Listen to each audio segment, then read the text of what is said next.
Students were not constructive in their submissions to the Fees Commission. That's the view of its chair, Judge Jonathan Heher. The commission was instituted by President Jacob Zuma late last year following the initial Fees Must Fall protests. Is free tertiary education possible?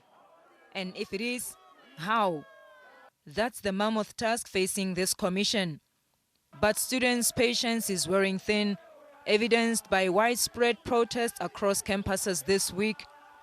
I hope that the students will come to realize that for a long-term answer, they have to put some trust in us, and we are attempting in their best interests to achieve a solution which will satisfy them and indeed perhaps may go even further than they could ever hope that it would go.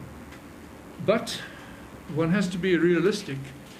Despite the fact that the Minister of Finance has apparently made some remarks which suggest that the money could be found, and I don't know in what context those remarks were made.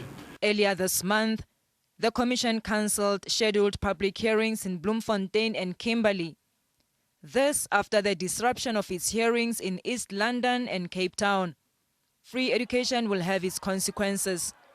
This includes an addition of greater infrastructure as well as provision of academic staff, among other things. There will have to be additional support facilities for all the additional infrastructure.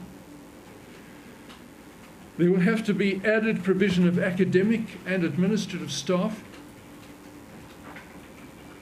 There will have to be some serious consideration given to the fact that the more students you pour into education and the less money you have, the more likely you are to reduce the quality of the education.